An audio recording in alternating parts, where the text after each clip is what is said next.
What is going on, everyone? I hope everyone's enjoying their week. If you're new to my channel, please hit that subscribe and bell notification. That way you don't miss content when I drop it.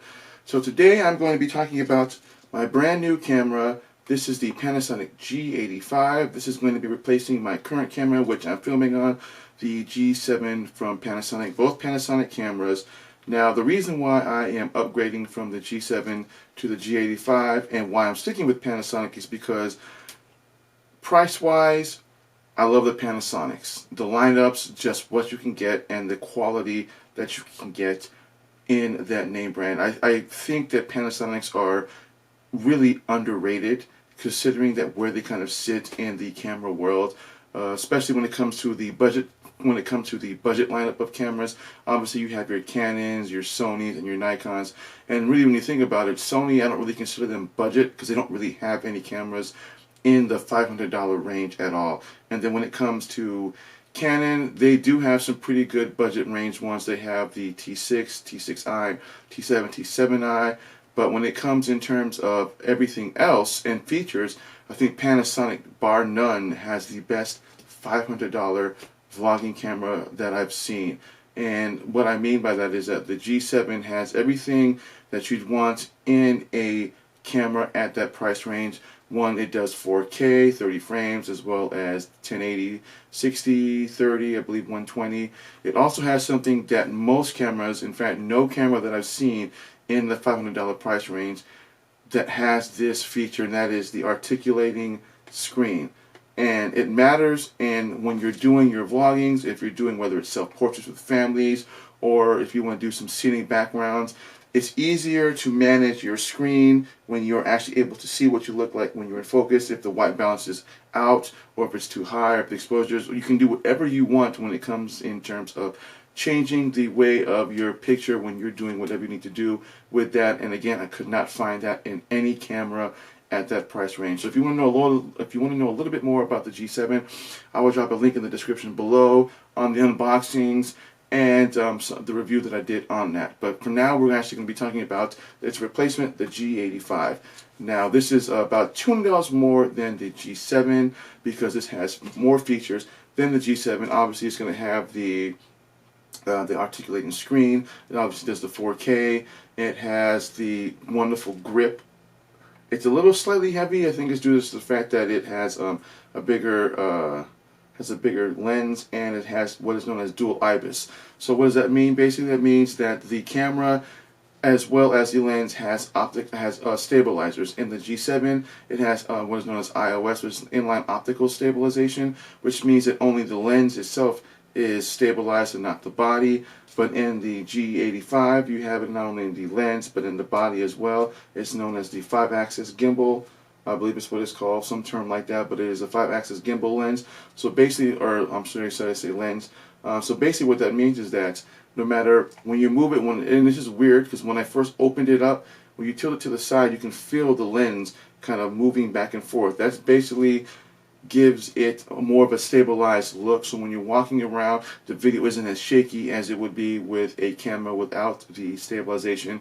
And again, even in the $500 range, you're really not going to get that in any camera in terms of just a dual. You will get that if you spend like $100 plus more, but if you're looking for your first camera, obviously you are going to want something that gives you a little bit of features beyond just the stabilization. But again, the G7 is not a bad starting camera. So the reason why I picked the Panasonic lineup is because, again, I think that there's a highly underrated camera. It has the grip. The buttons are easy to use. It's got one of the options that I thought was actually kind of interesting, although to me it's not a big deal, but to most YouTubers it is. When it comes to swapping out your SD cards, on the Panasonic G7, it's located where the battery is. So on the G85, where you would see the battery located at, you simply would just, there's a switch there, you flip that open, that pops open, and on the G7, aside from the battery being there, there's a slot for the SD slot, for the SD card.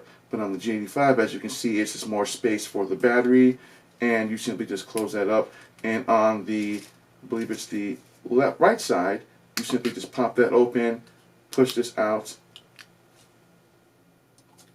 and there you go. There's your SD slot right there. You simply just on the fly, pop that in. So when you have it mounted on a tripod, it's easy just to slide that open and do that.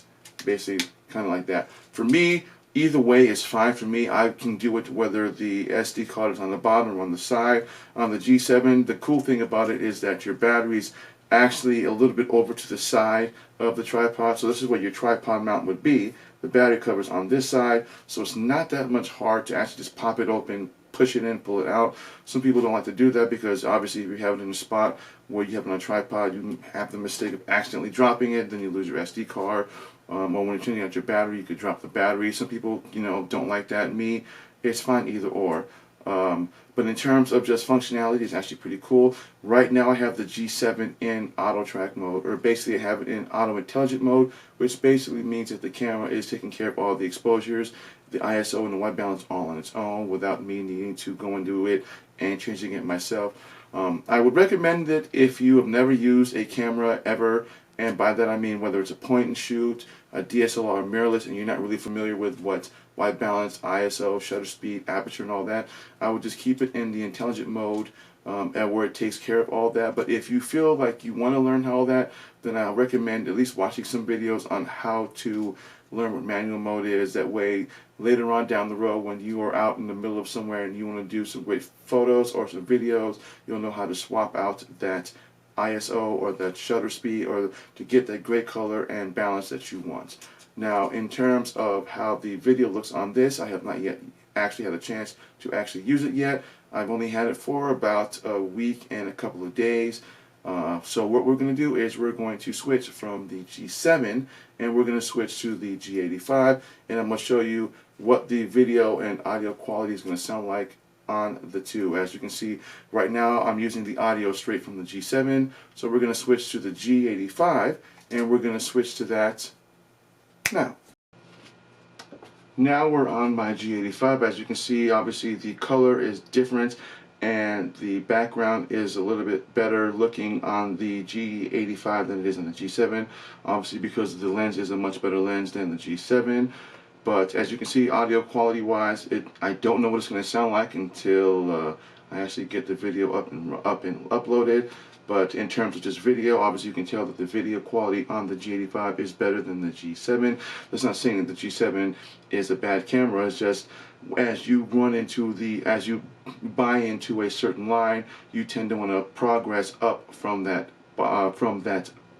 version of that camera. So from the G7 there's the G85, and then from the G85 there's the G9, and then I believe it's the G4, could be the G4, then the G9, and then you just kind of go up from there to the Panasonic S1 or their 6K version of the Panasonic.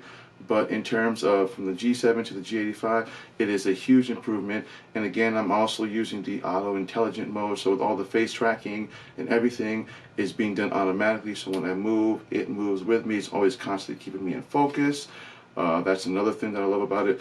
But I love the fact that it has dual IBIS, so that when I'm doing my vlogs and I'm out and about, even if I have it on a tripod, I don't have to worry about having to do any post edits with the warp stabilization to kind of keep the video from being shaky. So I can use my G7 as more of a B-roll camera and use my G85 as more of my main camera. So again, the features that the G85 has that the G7 does not have, one being the dual IBIS, much better lens versus the G80 or G7's 14 to 42. This is a 12 to 60. So this is going to have the dual stabilization not only in the body itself but in the lens itself, as opposed to just the inline optical stabilization in strictly the lens only and not the body. It has a much better focal point than the G7. You can just tell basically from the video side by side that the contrast is much better and the overall video picture is much better on the G85 than it is on the G7. And again, I'm not really a video specialist or photography specialist. I'm speaking on this from my experiences with the G7 having that versus the G85, and from a creator standpoint, as I strictly just look for more of the video quality, and the photo aspects is kind of secondary to me. But in terms of video quality, it's amazing. It's going to have the same features as the G7, just it's a little bit more expensive by about $200. But by no means should you start off with the G85. If you're looking to buy your first budget camera, I would advise you sticking with the G7. Again, it's a perfect camera at the $500 range. It gives you the same features as the G85 minus the optical stabilization, or minus the dual IBIS. Obviously, when it comes to focus, they're both going to have the same autofocus. Now, that's probably the only thing that I've probably heard a lot of YouTubers, as well as myself, have had issues with, is the performance of low light. It doesn't really do too well in low light, nor does the autofocus, really stand out as opposed to the Canons or the Sony's dual autofocus. But again, I wouldn't say it's bad. Just wouldn't say it's like excellent. But again, depending on how you have your camera set up, it just depends on what you're looking for. If you're strictly looking for a camera, aside from the good video quality that you want to have, the great autofocus, then I'm going to have to advise either getting the Canon, the T7, the T7i, or the M50, which is a little bit more of a budget entry when it comes to the Canon, because it gives you a little bit more features. Otherwise, again, Panasonic brand I think is severely underrated. It's a great camera. I love these cameras. So again, it's going to have 4K capabilities, the dual IBIS. It has an excellent focal point when it comes to the lens itself. It's a great lens. It's 12 to 60 millimeter, and I can adapt any lens that I want in the Panasonic lineup with this camera. If those of you that remember that I did an unboxing, I did a review of my other previous lenses. I have a 25 millimeter and a 45 to 150 millimeter lens. I can adapt those same lenses from my G7 to the G85. So again, I want to thank everybody for watching this video. Please hit that subscribe button, hit the bell notification, that way you don't miss content when I drop it, and I do drop content every other week. And I want to thank everybody for watching. Hit that thumbs up, and I will see you guys in the next video. And again, I do live in Alaska, so it's still winter time here, so I haven't really had a chance to actually put the camera out in the elements. But again, another feature that this has that I completely forgot that the G7 doesn't have is this also has, it is a weather sealed camera. So basically that means that in the wind, snow, kind of just, other than just summer, I can actually take this camera out and not have any issues, whereas with the G7, I don't have that option, and I don't believe you can find that really on too many cameras in this price category. So again, it's one of the features that I forgot to mention, but that is it. So again, I want to thank everybody for watching. My name is Black Apino the Apple Guy, and everybody enjoy your week.